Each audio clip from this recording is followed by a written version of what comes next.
Assalamualaikum warahmatullahi wabarakatuh.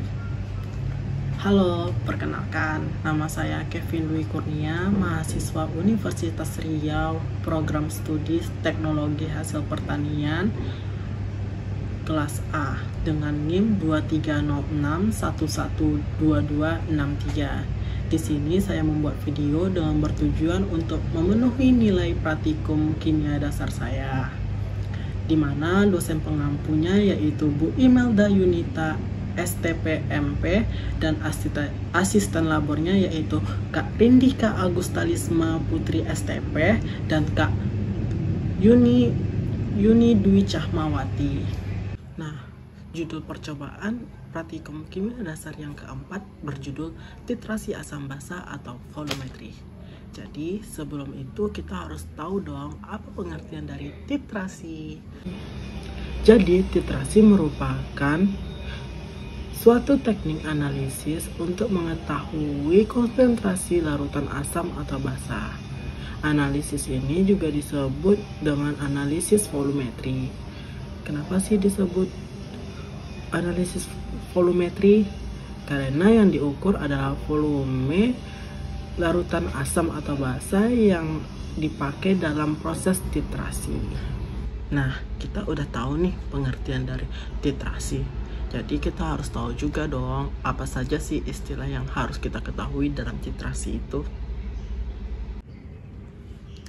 Jadi, istilah penting dalam titrasi asam basa ini ada 3 istilah. Yang pertama, titran. Titran merupakan larutan baku yang sudah pasti diketahui konsentrasinya. Yang kedua, titrat, yaitu larutan yang belum pasti diketahui konsentrasinya.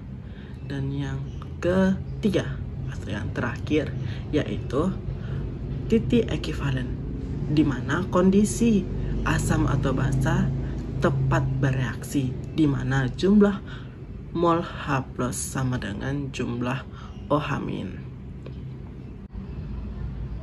Nah, pada titik akhir titrasi, kondisi saat indikator mengalami perubahan warna, di mana larutan tersebut sudah dinyatakan atau saat itu juga sudah bersifat netral. Dalam proses titrasi asam basa pasti diperlukannya alat untuk proses itu. Yang pertama, alat yang diperlukan yaitu statif, klem, corong, buret, Erlenmeyer, gelas ukur, dan pipet tetes. Si asam basa kita juga memerlukan bahan. Bahan yang kita perlukan ada 3. Yang pertama, larutan NaOH standar. Yang kedua, larutan sampel atau larutan HCl. Dan yang ketiga, indikator PP. Pasti ada alasan dong kenapa kita harus menggunakan indikator PP. Jadi, alasan kita menggunakan indikator PP karena indikator PP akan bereaksi atau berubah warna jika bertemu dengan atau disatukan atau dilarutkan dengan larutan asam kuat dan basa kuat, di mana akan berubah warna menjadi ungu atau merah muda. Nah, di sini saya akan melampirkan cara kerja titrasi asam basa. Yang pertama, dibilas buret menggunakan larutan NaOH yang sudah distandarisasikan. Yang kedua, dirangkai buret menggunakan statif dan klem. Yang ketiga, dimasukkan larutan NaOH yang sudah distandarisasikan menggunakan corong ke dalam buret. Yang keempat, diukur larutan HCl sebanyak 10 ml menggunakan gelas ukur, lalu dituangkan ke dalam Erlenmeyer.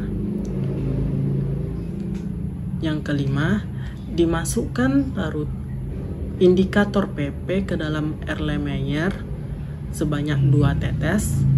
Dan yang keenam, diteteskan demi tetes larutan yang ada di dalam Erlenmeyer sambil diaduk terus-menerus secara perlahan hingga larutan tersebut berubah warna atau bersifat netral. Nah, sekian pemaparan materi tentang titrasi asam basa. Apabila ada kekurangan dan kesalahan kata, mohon dimaafkan. Saya Kevin Dwi Kurnia pamit undur diri. Wabillahi taufiq wal hidayah. Wassalamualaikum warahmatullahi wabarakatuh. Audio Jungle.